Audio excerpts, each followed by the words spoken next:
the two things that I look at when looking specifically at KJ Adams and would KJ Adams have helped, that play I think was one of them. I also think, Nick, Kansas's offense got so stagnant down the stretch with the turnovers and things like that.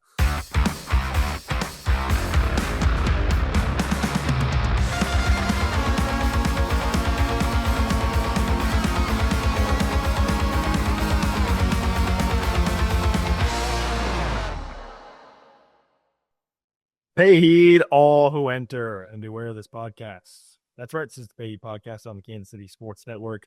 A somber episode today because Kansas basketball has lost in the first round of the NCAA tournament for the first time since 2006.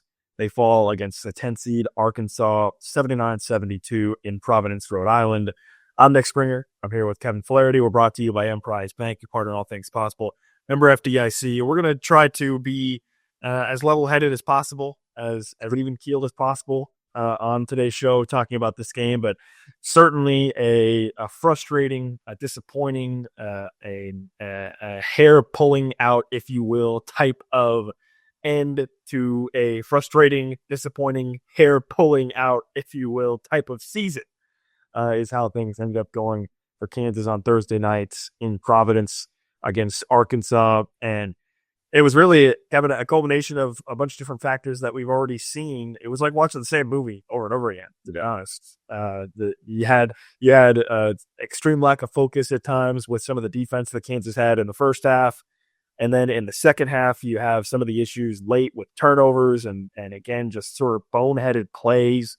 You had some guys kind of fading late in the game. Hunter Dickinson, an example of that with what he did late in the game. And then on top of that, you have a KJ Adams injury that I think also really hurt the team down the stretch. I'm not saying they would have won if that doesn't happen, but certainly I think that played a pretty big factor late in the game. And all that results in Kansas losing in the first round for the first time in 18 years.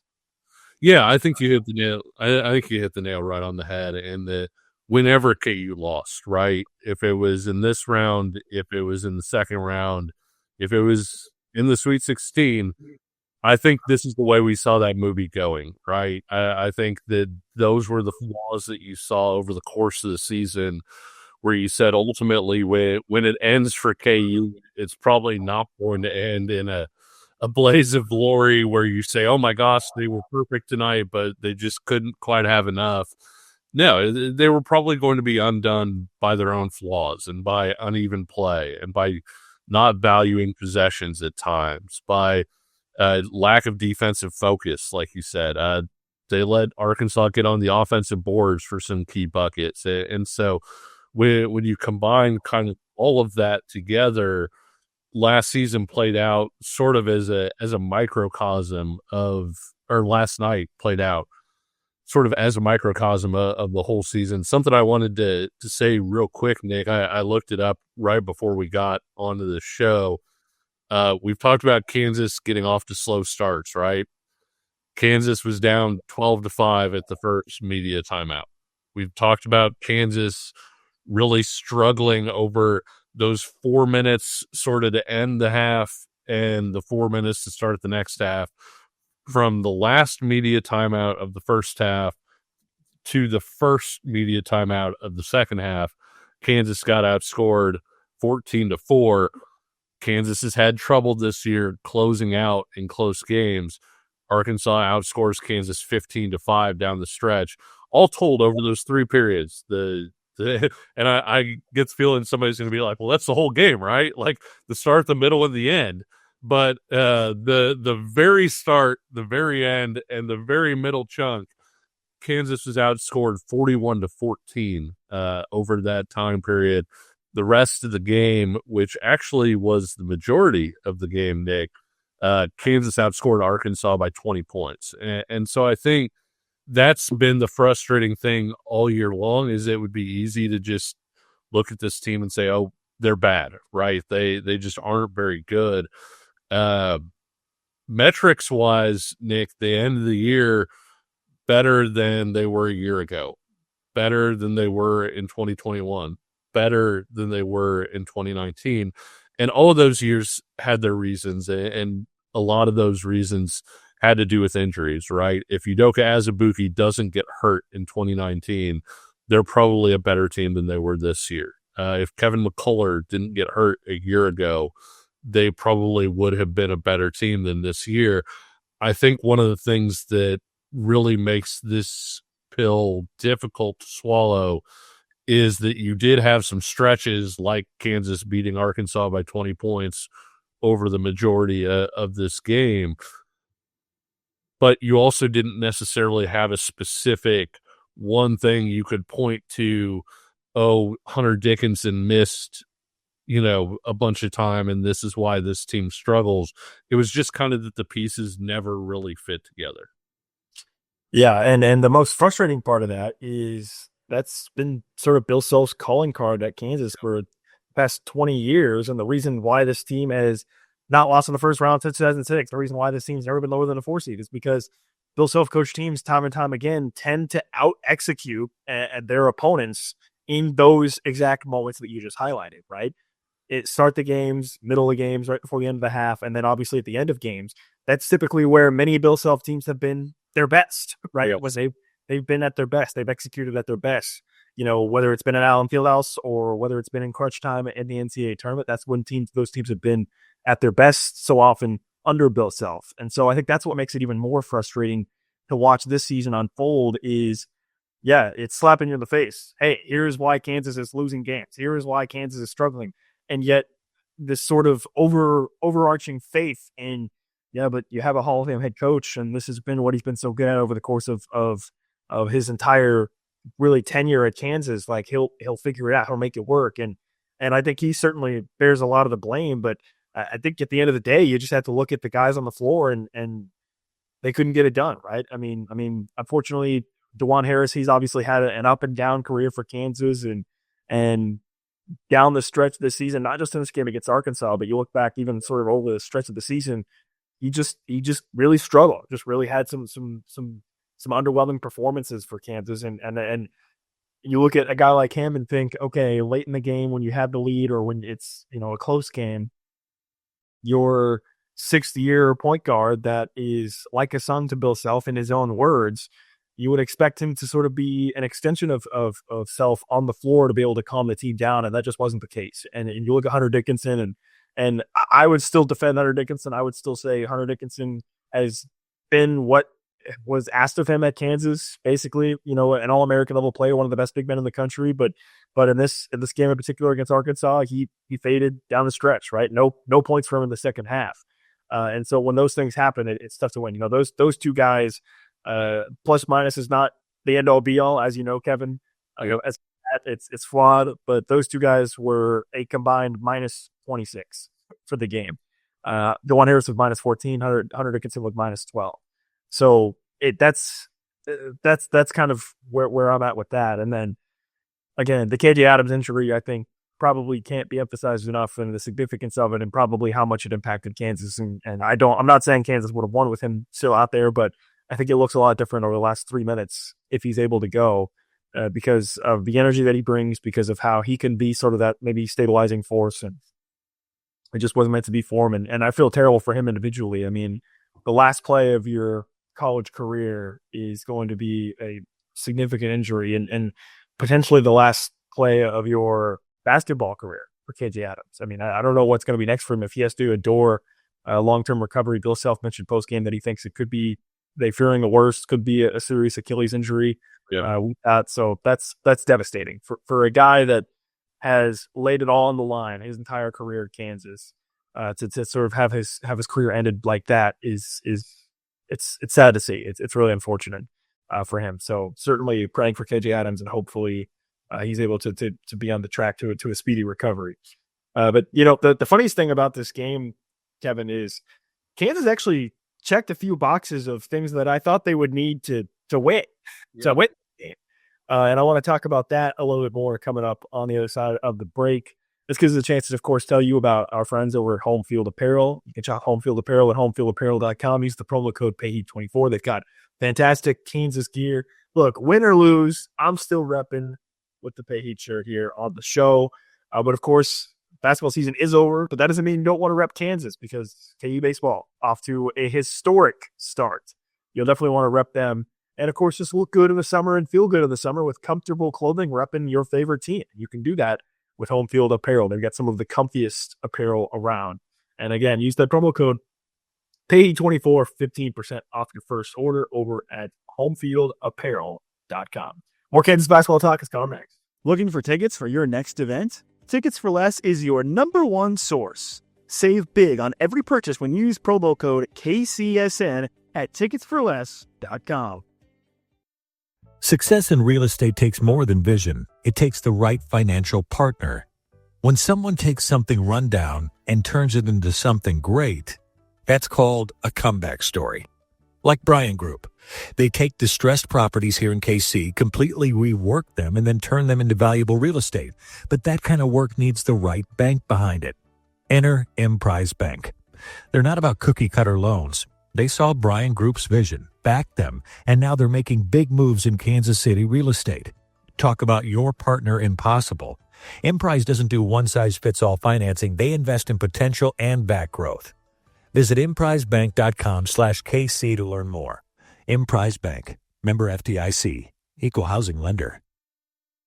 This is the Payne Podcast on the Kansas City Sports Network. I'm Nick Springer here with Kevin Flaherty. The season may be over for Kansas basketball, but you should absolutely still be subscribed. We got great offseason content coming your way. Obviously, we'll be talking plenty of transfer portal. We're already talking plenty of spring football, which has been ongoing as well. You can check out our spring football series, breaking down each position group. We've already done a couple of those, and we'll be doing more over the course of the upcoming spring. So subscribe on our YouTube channel at Kansas Jayhawks KCSN, or on Apple or Spotify on the audio side, wherever you get your podcasts at the Payne Podcast. Leave us a 5-star rating and review. And you know what? If you leave us that 5-star rating and review, we'll read it here on the show. We'll read what you have to say if you do that over on Apple or Spotify, because we appreciate your support so much. And a big thank you to everybody that's been with us over the course of the season as we continue to grow this thing. Really appreciative of all the support for the show, and hopefully that will continue going forward as Kansas, both on the football side and the basketball side, try to turn the page heading into 2025 and 2026. I mentioned before the break, Kevin, Kansas actually got a couple of things that I thought they would need to be successful. One of those being Zeke Mayo, who ends up with 18 points in the game. He hit 3 threes in the first half, only one in the second half, but goes 4 or 5 from the perimeter overall. Ends up being Kansas' leading scorer in the game. Cornrow Zeke, by the way, or I guess Dread Zeke. I don't know. Maybe I should. I don't know. I'm not quite sure what the right terminology is there, so apologies. But I mean, look at my hair. You think I can do anything with this? No, I got no chance. But he ends up with 18 points in the game, 4 or 5 from 3. Kansas as a team ended up, Kevin, shooting the ball well from the perimeter. They ended up shooting over 50% from 3, or just under 50% from 3. I mean, 8 for 17 from beyond the arc. And then the AJ Storr experience. The full AJ Storr experience. I don't even know where to begin with this one, man. He gets the insane chase down block. I'm assuming, obviously we won't know until after the national championship game. I'm assuming that block is going to be Kansas's one shining moment, I would think. I mean, you can basically, I think you can pretty much lock that one in. I guess we'll see. He has that. It with like a slow-mo, like Zeke 3 or something like that. But that's true. Or I guess KJ had a dunk or two as well. Yeah, I mean any KJ dunk obviously is a good play. You put some music over it, you slow it down, and KJ dunk looks like the greatest play of all time. For sure. Yeah, but it was, to your point, it was the entire AJ Storr experience, shoehorned into a small period. I think at one point he had 2 or 3 like defensive busts in a row, one of which was him like not blocking out or chasing an offensive rebound, not getting on the floor, that led to buckets. And you're like, okay. And he hit a 3, and he had a hard drive that led to free throws, and he had the block shot. I think so. It was kind of one of those, the Lord giveth and the Lord taketh, and type situations. AJ Storr overall, though, I thought really showed a lot of the offensive pop that Kansas needed for him to have when he was in the game. Look, he was imperfect defensively, and wasn't necessarily perfect from an effort standpoint. He also scored a really big bucket.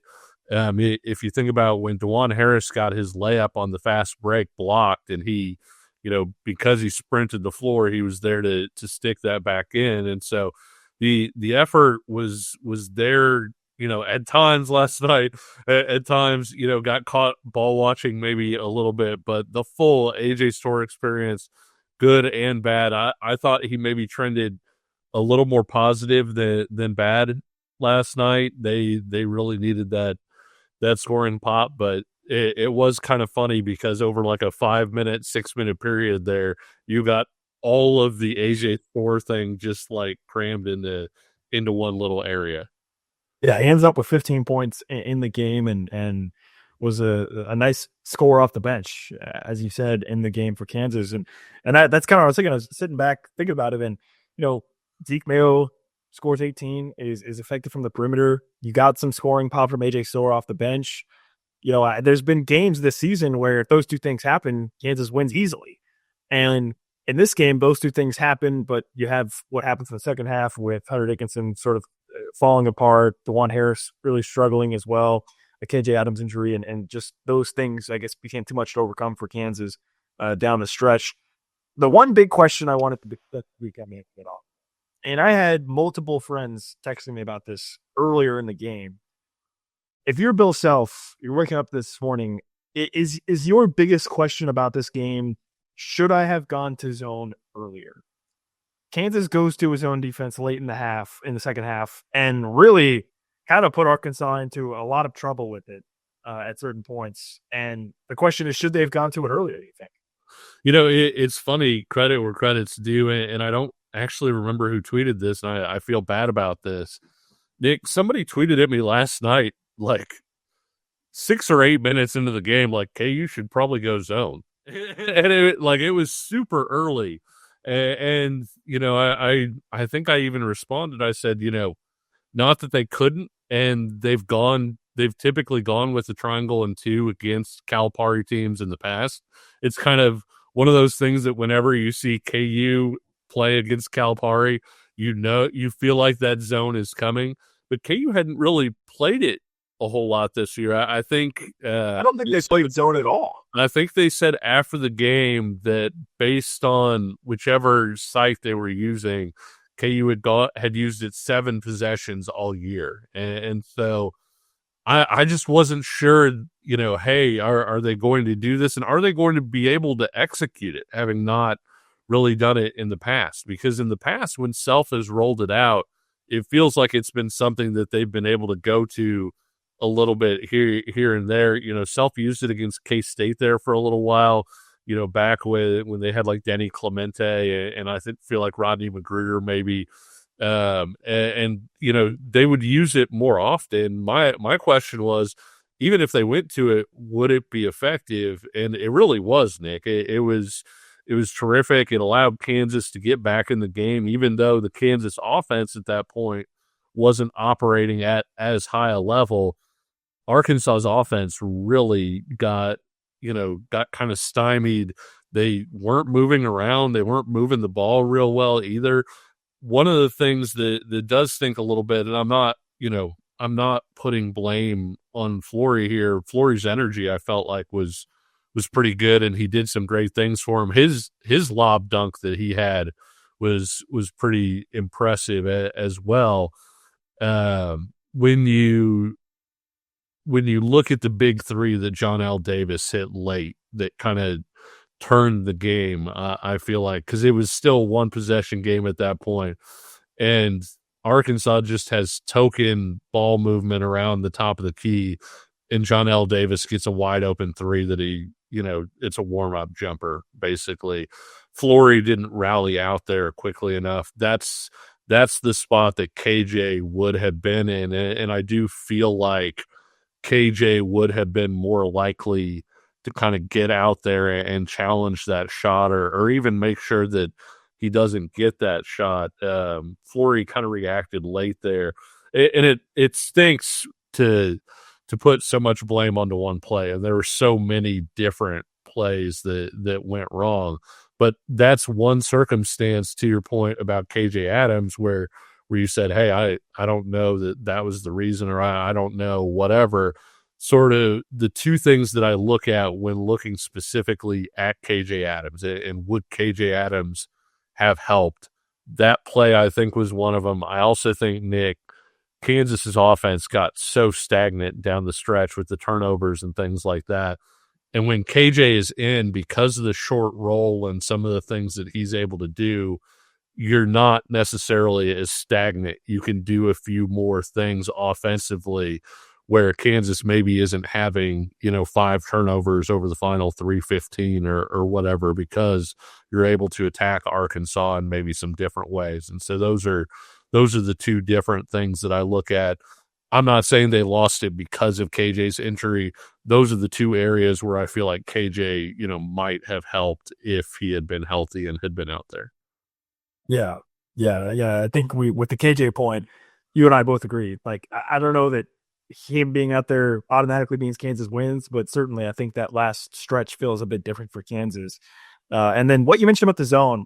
Look, we just spent the first majority of the show talking about the struggles with execution for Kansas. Yeah. If you don't execute a zone properly, you're asking for even more trouble. So I understand that point entirely. And then my other thought with the zone discussion, just real quickly, was if you go to the zone earlier in the game, even if you go to it in the first half, does that give Arkansas enough time to adjust to where it's not as effective as it was late in the game, right? Like, was that part of the reason why it became so effective was because you went to it later in the game? So that kind of becomes like almost like a chicken and the egg conversation. Like, oh, well, it was effective because we didn't go to it late, but it was too late when we went to it. So if we go to it earlier, would it help? But like, then it's less effective. Like, I think you end up kind of having the runaround with that conversation. Yeah, it's a little bit of both, right? Because you can look at it and say, well, okay, you don't maybe struggle. Maybe you build a lead. Maybe you aren't down by as much if you pull out the zone earlier. But then you also look at it as Arkansas doesn't go through a hugely important stretch in the second half, just not executing offensively. If you do it, say, in the first half, because you're able to go into the locker room and Calipari can throw some stuff around and then point back out on the move on the baseline. You do this, and you think about coming out of the timeout. Not that Arkansas was perfect executing against the zone after that point, but coming out of the timeout, Arkansas gets a dunk like immediately off of that. And I do think if you would have pulled it out in the first half, yes, you might have been in a better spot heading into halftime. You might have even had, a decent lead. If Arkansas would have struggled in the same way, you also would have given Arkansas a chance to look at it and say, okay, this is the hand they're playing. Here's how we counter. The argument is at that point, you could always switch back to man-to-man. There are different things, but like you said, it's definitely a chicken and the egg argument where, however, whatever point you want to be able to make, you're probably able to make that point as far as when you should have gone to the zone. As it was, when they went to the zone, highly effective, gave Kansas the lead. The KJ injury stunk. I actually mentioned this when it happened. A big moment, too, was Kansas getting a stop, having possession. Hunter Dickinson, they run kind of a roll off of KJ Adams, and Hunter Dickinson's going to have a layup wide open, and KJ doesn't get the ball up high enough. It doesn't kind of put it up where he can get it. It winds up getting tipped and picked by Arkansas, and that was a big possession because you would have been up 5 even after KJ's injury and everything. And obviously Arkansas closed incredibly well, but having that extra bucket, that extra buffer, I think might have been, again, you hate to put it all on one play, but that was such a big play, even in that moment where it's like, hey, you had a layup and you just couldn't quite execute it, and that wound up being a big play too. Well, and that's the beauty or agony of March. Yes. I mean, your entire season can come down to how you can perform in a matter of seconds, right? And that's why we love it. That's why everyone loves it, and that's why it's called March Madness, because it can drive you mad also as well. I will say this. Based off of how St. John's performed afterwards, I don't know that I would love Kansas's chances against St. John's. Especially not with KJ Adams. Yeah. Like that would have been a bridge too far, probably. Yeah. So Kansas' season ends in disappointment in Providence. The 7th seed, they lose to the 10th seed Arkansas, 79-72. As you know, Kevin, this sport, it's 24/7, 365, and already you're thinking, where does Kansas go from here? Let's talk a little about that and more coming up next. Thanks for listening to KC Sports Network. Make sure you download our new app. Find it on the App Store or Google Play. Just search KC Sports Network. This is the Pay Podcast on the Kansas City Sports Network. I'm Nick Springer with Kevin Flaherty. Thanks so much for joining us. If you haven't, drop a comment. Share your thoughts on our YouTube channel at Kansas Jocks KCSN. You can find us on social media at Payheed KCSN, on Twitter at KFlaherty KCSN, Nick Springer 29. Lots of ways to connect with the show. As I said earlier, give us a rating. Give us a 5-star rating and review, and we'll read it here on the show. Why not? We'll get your thoughts here on the show as well. So lots of ways to join our conversation, to share your thoughts, and continue this conversation. I mentioned it right before the break there. Kansas, where do they go from here? You had arguably your worst season under Bill Self ever. You end up as a 7th seed, losing the first round for really what I think just the second time under Self, right? But you have Bradley back to back in this one. Right. What I tend to just blank those from my memory as best. Yeah, I get it. Never happened. Any of those three. Game last night didn't even happen. By the way, real quick, Nick, before we get into the big picture stuff and where we go from here, friend of the show, Adam Sullivan, who's great with stats, solely put out that KU after last night's game finished the year 19-3 when leading heading into the final 5 minutes. They led heading into the final 5 minutes last night and couldn't quite get it done. So they hit that threshold. Another one of your things where you were like, hey, Kansas did some of these things that you expected them to have to do to be successful, and it didn't wind up working out. So I'm trying to think what the 3 losses were. I don't know if you know off the top of your head. Houston would be one I would guess. Houston. Houston one, and then I'm not sure what the other one would be, but yeah. But yeah, I mean, we mentioned it at points of the season. This Kansas team at times was a front-running team. When things were going well and when they were leading from the front, things were going really well. It's just that when they ran into some adversity, they tended to struggle at times, and that's the disappointing thing about this, how the season has gone for Kansas. But they end up being a 7th seed, lose against Arkansas, and again, now the question becomes, where do you go from here? What's next for this Kansas team?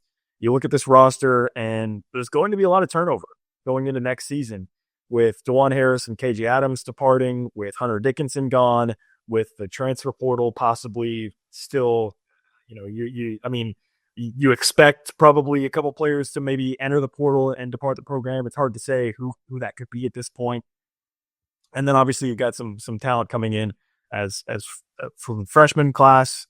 And then you, of course, will be attacking the transfer portal as well if you're Kansas. But yeah, when you look at this big picture, Kevin, right off the bat, this Kansas team in 2025 and 2026, looking ahead, I can already tell you it's going to be drastically different than what we saw from this Kansas team this year. And that's because of Darren Peterson.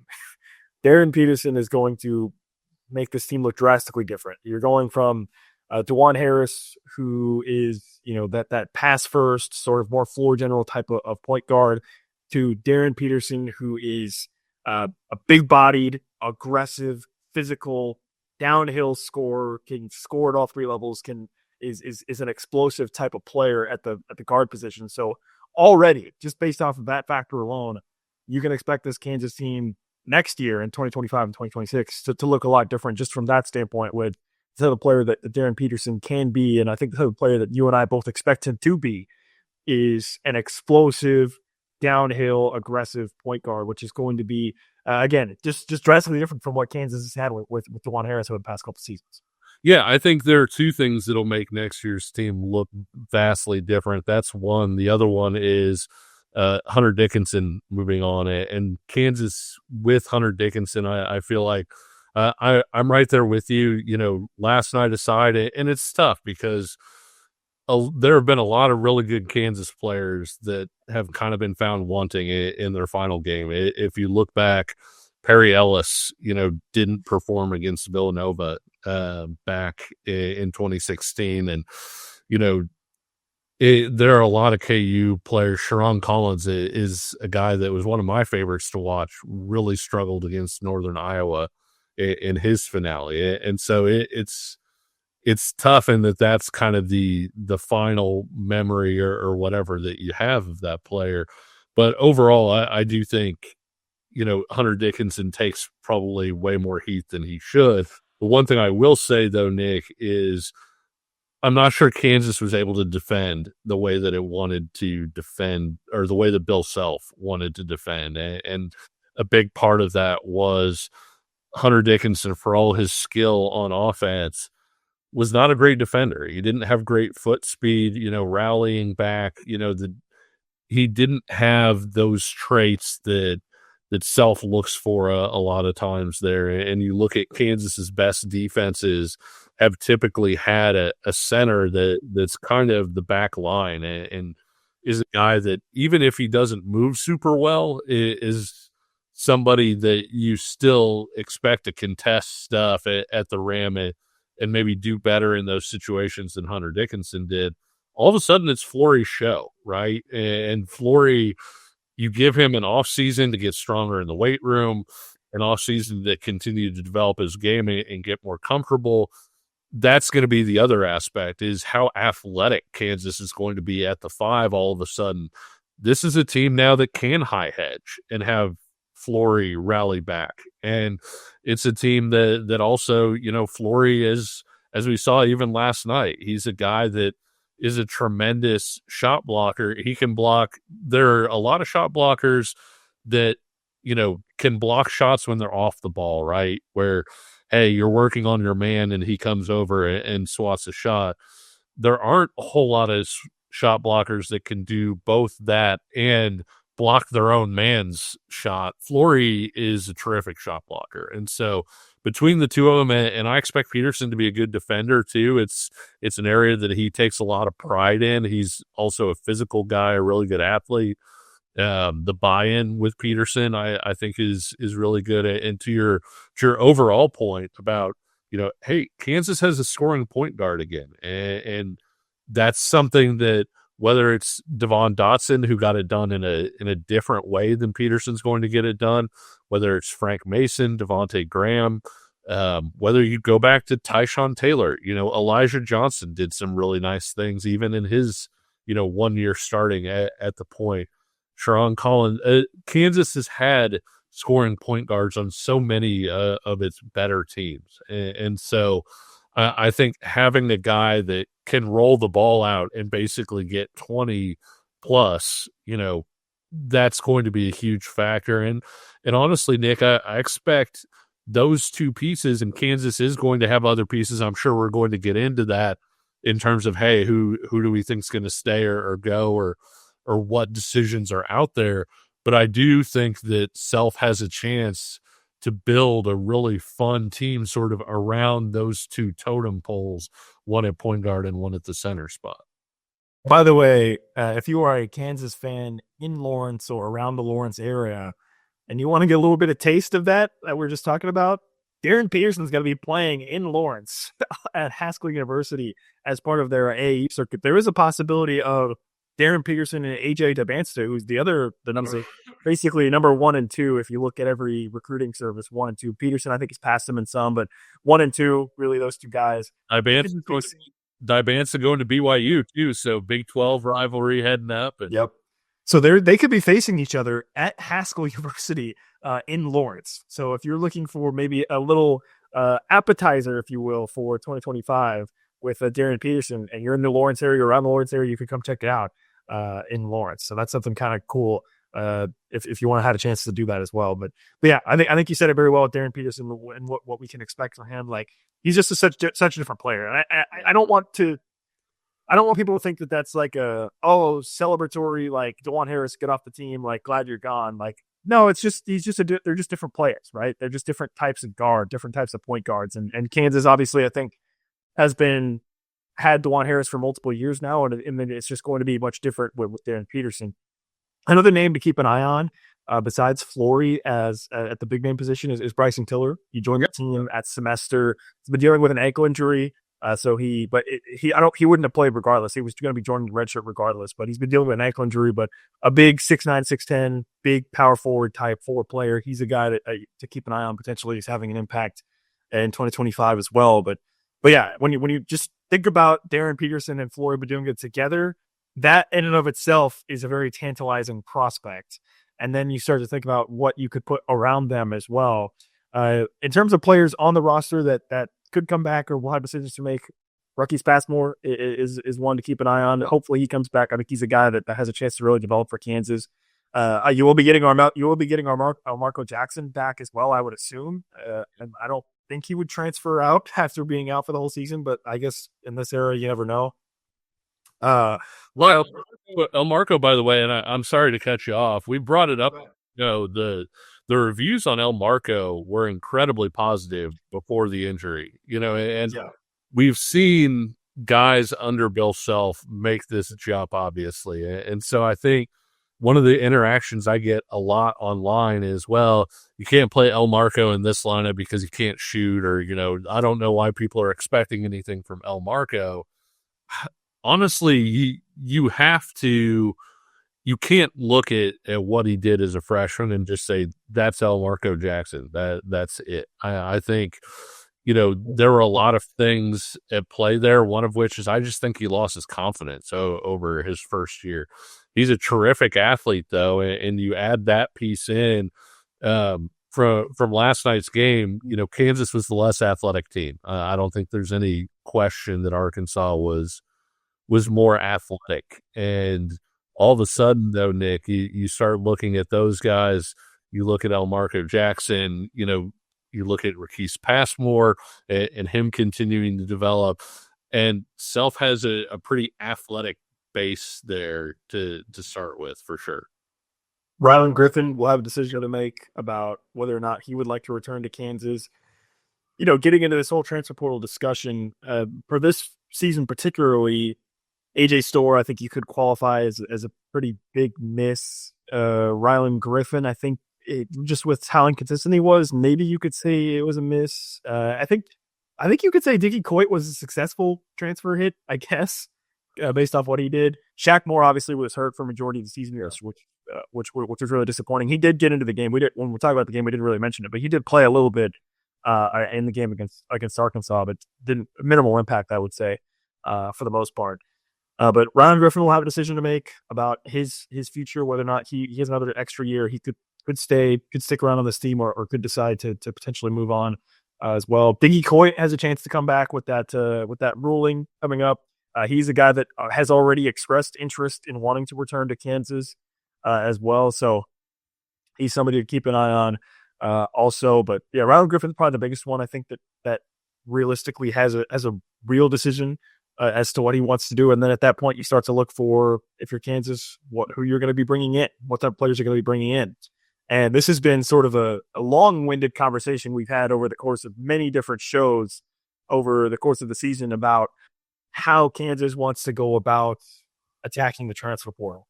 They've had some, unfortunately, pretty big misses in the transfer portal over the past couple of seasons with how they've gone about it. People would argue Hunter Dickinson. No, I'm not having it. Hunter Dickinson was exactly what he was supposed to be when he came to Kansas. A 20-10, top 2 or 3 big man in the country, all-American level type of player. I've said it before, I'll say it again. It's just that in this era of college basketball, your 5-man can't be your primary scorer. It's just you need perimeter activity from the perimeter, scoring from the perimeter. So I don't blame Hunter Dickinson for that at all. So he was a success in my eyes as a transfer. I think you got pretty much exactly what you expected with him coming to KU. But you look at you go back to last season, Nick Timberlake, talked about it this season. So here's my question though, real quick. Well, I'm not denying AJ Storr and Nick Timberlake as misses at this point. AJ Storr obviously can come back too if he so chooses. But I think when you get these guys, you're thinking about, hey, can they help you win in March? And so in that extremely small sample size, Nick Timberlake, he helped Kansas win a game in March. Didn't play badly against Gonzaga either, from my recollection. I've kind of blocked a lot of that game out of my because of the way AJ Storr, for the way that all the year went, he obviously didn't help KU win in March because KU didn't win. But also, if somebody would have said heading into the season, hey, AJ Storr is going to get you 15 in the first round, would he have been a miss at that point? If I'm just saying strictly if somebody says, hey, these guys are here for the NCAA tournament, both of those guys, as weird as it sounds, and as much as both of them struggled over the course of their seasons, both of them, kind of showed up in March a little bit. Okay. The counter argument, what I'm going to say to this is, if AJ Storr is even remotely better over the course of the season, maybe Kansas isn't a 7 seed. Maybe they're actually, they're in a much better situation going into the tournament than where they were. I mean, I see where you're coming from. I guess. I'm just playing devil's advocate. I don't even necessarily believe what I just said. I'm just saying, if you're bringing them in and you're like, hey, March is what matters, both of those guys showed up in March Madness. I would be more willing for both of them that they showed up in March Madness. I would be more willing to entertain that thought if Kansas had been better overall through the course of the regular season, right? Like for instance, that's probably why Remy Martin is 100%, because Kansas had a strong regular season and were a high seed in the tournament, and then on top of that, Remy Martin did what he did and helped them go on and win, right? So if this Kansas team was a 2 seed and had played well over the course of the whole season, and then AJ Storr comes in and it's like, oh, I'm going to start scoring and being good now randomly, then yes, great, fantastic. But Malik Newman was that way. He had a very up and down season, and then all of a sudden the Big 12 tournament tips off. And I've said it on the show a bunch. I've joked around about it.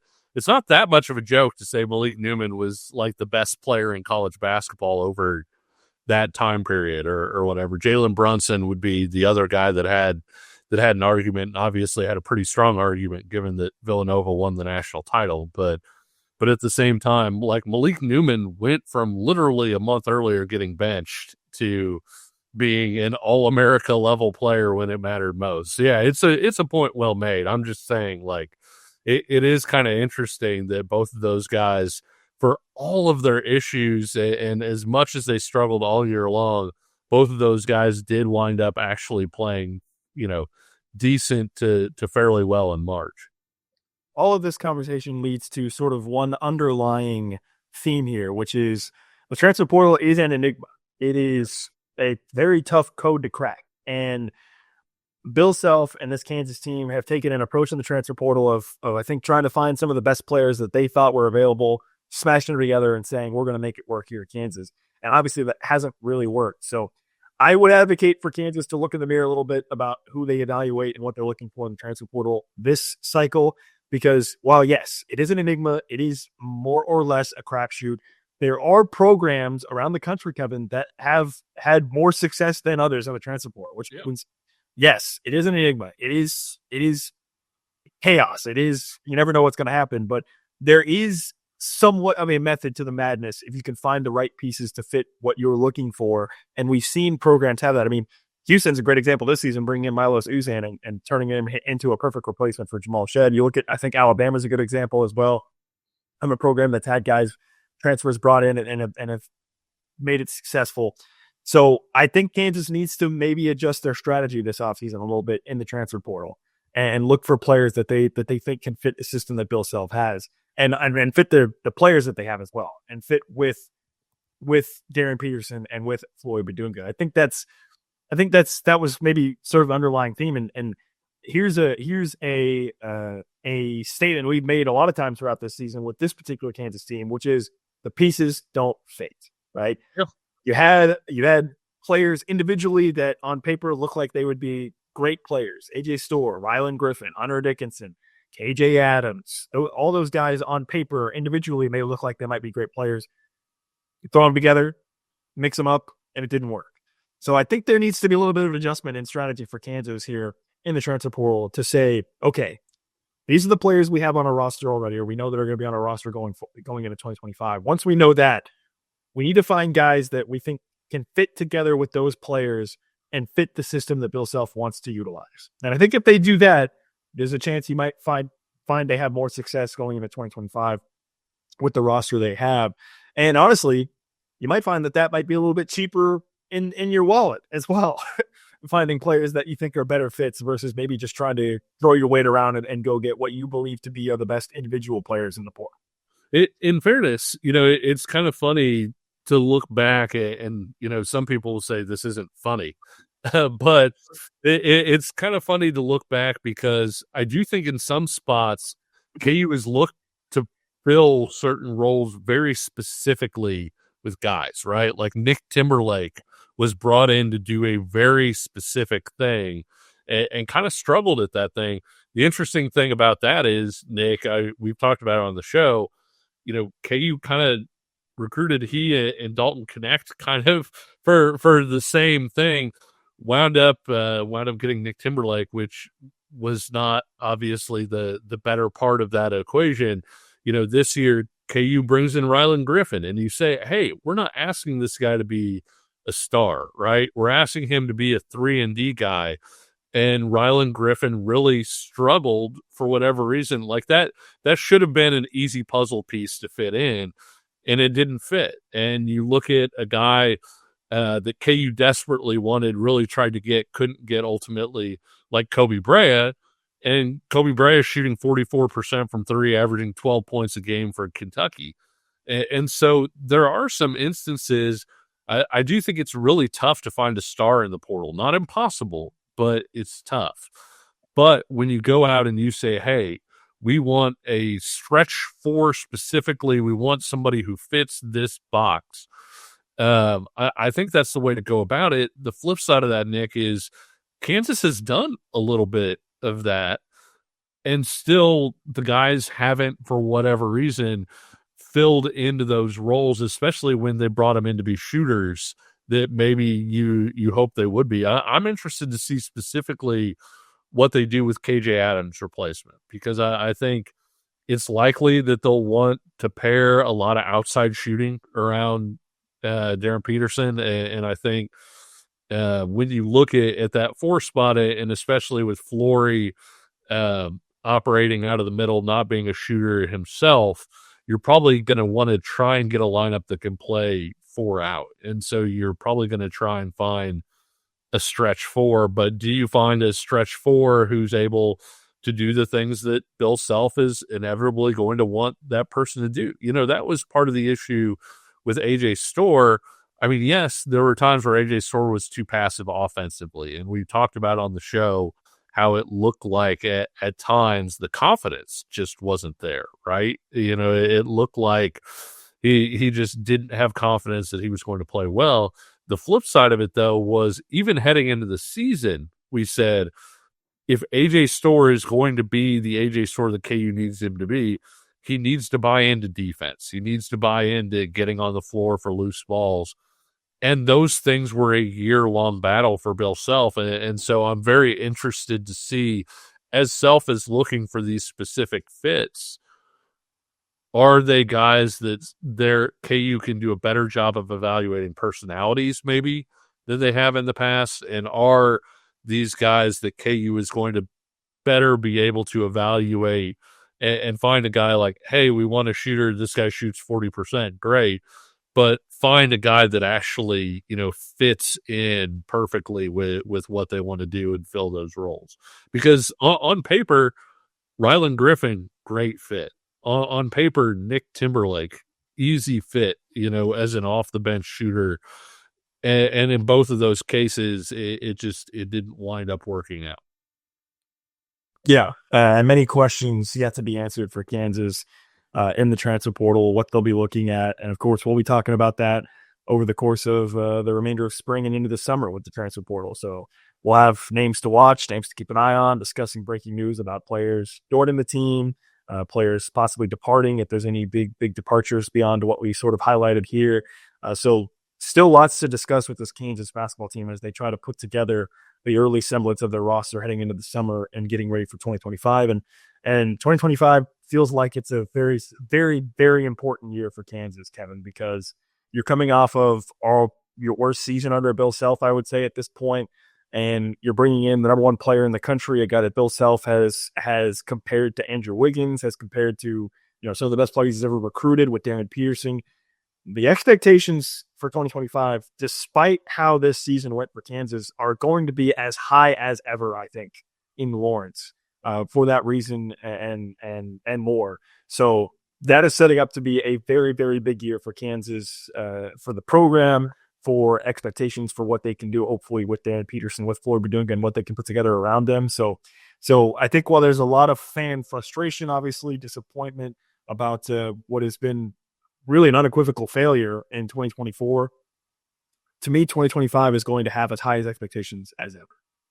Yeah, I would definitely agree with that. I also think the other thing when you're putting this team together, Nick, people are going to start asking, like, do you want Rylan Griffin back? Do you want AJ Storr back? And I would just – we've talked up the show, and we've had a lot of comments on the show when we've done live shows and all of those things. People notice that Bill Self is a better developmental coach, right? Like, and we've even talked about the strategy of putting together a roster and maybe, going out and getting the 1-year transfer guy isn't the best fit for what Bill Self does.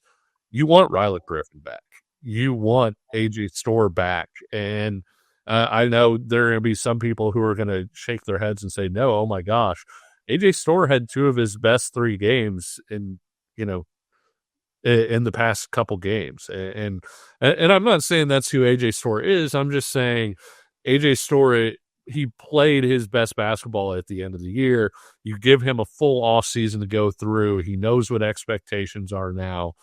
And with Bill Self as a coach, I think the number one thing you want, Nick, is continuity. You don't necessarily want to have a roster where you bring back 2 guys and you're fitting in 13, right? It's you want to have a base level of guys. And look, Nick, if you add in Peterson, Tiller, you have Flory come back, El Marco come back, Rakis come back, and I know I'm forgetting different guys.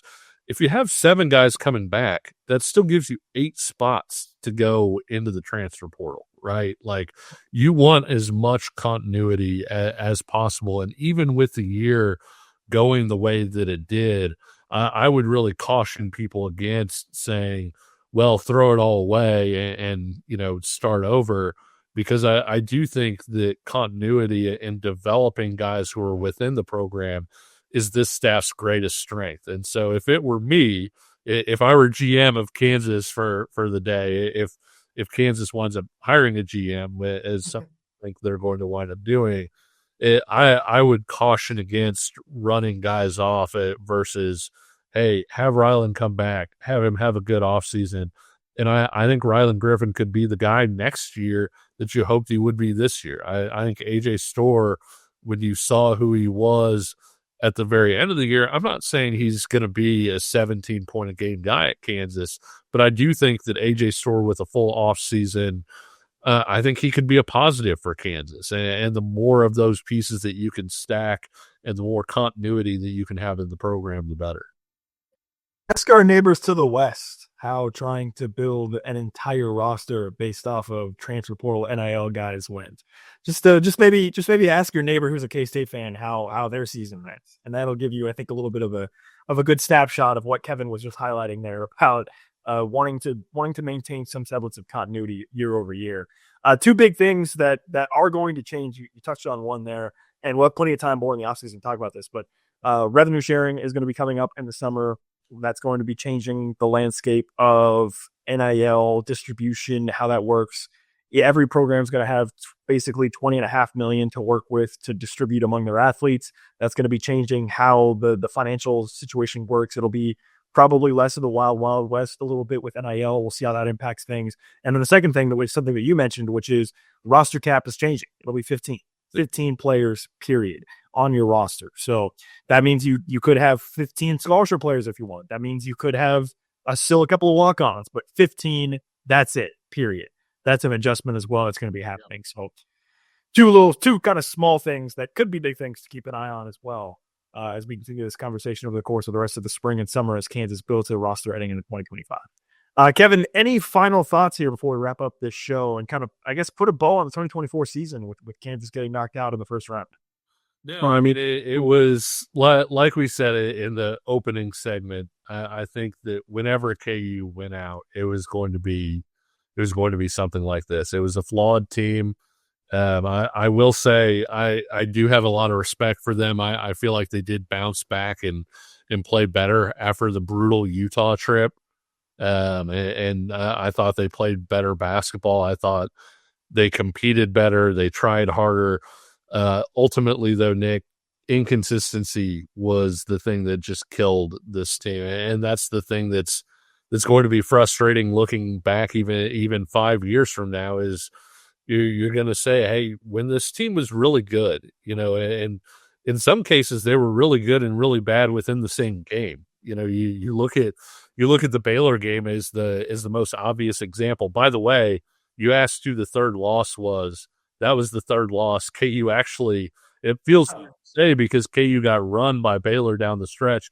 KU actually led Baylor heading into the final 5 minutes. And so that there were so many examples where you would say, well, gosh, you tweak this little one thing, you tweak this other thing, and it's all right there for you. And I thought you made such a good point, Nick, that I believe we always thought Self would find a way, because with previous teams like that, Kansas has figured out how to solve the inconsistencies. And Kansas has figured out, okay, the defensive focus isn't there. It's early February, but heading into March, the defense is going to be a lot better. This team just never quite put it all together for whatever reason. And because of that, they're going to go down. They broke some streaks, and some streaks that I think Kansas fans were fairly proud of, and so it's going to be a rough deal. It does stink, I will say. Guys like DeJuan Harris, KJ Adams, just played their hearts out for Kansas. DeJuan Harris was a flawed player, but I think you look at our conversations about Kansas maybe not being great closing out games, Kansas not always starting, Kansas in that one period not being great, and other Self teams being great. I think there's some valid criticism to be had there that a strong point guard maybe finds a way to get you through some of those time periods. But he's a guy that bleeds Kansas and came in and played his tail off, won a national title. I don't like the retconning. I realize I'm kind of ranting now, but I don't like the retconning of DeJuan Harris saying, oh, he didn't have much to do with that title when, he was a starter all year long. He defended Cam McGusty when Cam McGusty was ridiculously hot in that Elite Eight game, and helped Kansas kind of turn that thing around in the second half. He was terrific in Kansas's comeback over those first 10 minutes or so against North Carolina. Just an awesome defense. No, he played a major role in that team winning a national title. He started at point guard the very next year when Kansas got a 1 seed and went into the NCAA tournament. Ultimately, maybe I don't want to say undone by Bill Self, his illness, but certainly that was a factor. And then KJ Adams, for all of the things that KJ dealt with over the course of his career with his mom, and it would be hard to find a guy who was more rock chalk Jayhawk than that guy. And to see his career kind of end the way that it did, I really do hope that 5 years from now, 10 years from now, people don't necessarily think about this team as much, but do remember players like that fondly as guys who tried to show up every day and work and be the best Jayhawks they could be. I can't think of a better way to end this show, wrapping up the 2024 season, than a little bit of the Kevin rant there. Hopefully you listened closely to that man's words to end the show and to end the season. I think it was very well put and very well said from Kevin. So he is Kevin Flaherty. I'm Nick Springer. We're going to be having tons of more conversations over the course of the remainder of spring and summer through the offseason about this roster putting together for 2025 and going forward. We're also going to be continuing our spring coverage of KU football with our position breakdowns. So you have plenty to look forward to there as well. So while the seasons may be done, we are not done. We're going to be continuing to put out great content. And we really appreciate you guys joining us for this season. Hopefully you'll stick with us through the offseason and then into 2025 as well, because 2025 has the chance to be maybe the year of redemption for Kansas in terms of maybe Jalen Daniels and the football team can get things going. And then this basketball team in 2025 can have a big year as well. So should be a lot of fun. Hopefully you'll stay with us over the course of all of it. And thanks so much for being with us for this season as you have. Really appreciate your support. Once again, if you haven't already, subscribe. You can do that on our YouTube channel at Kansas Jayhawks KCSN. You can do it on audio platforms, Apple, Spotify, wherever you get your podcasts. Turn on the notification bell so you know when we put out new episodes, new shows as well. Leave us a 5-star rating and review. Again, you may just read it here on the show, and you can drop a comment. Follow us on social media as well. Lots of ways to stay connected with us and stay connected with all the things happening with Kansas. But until then, until next time, he's Kevin Flaherty. I'm Nick Springer. We'll talk to you again soon. See ya.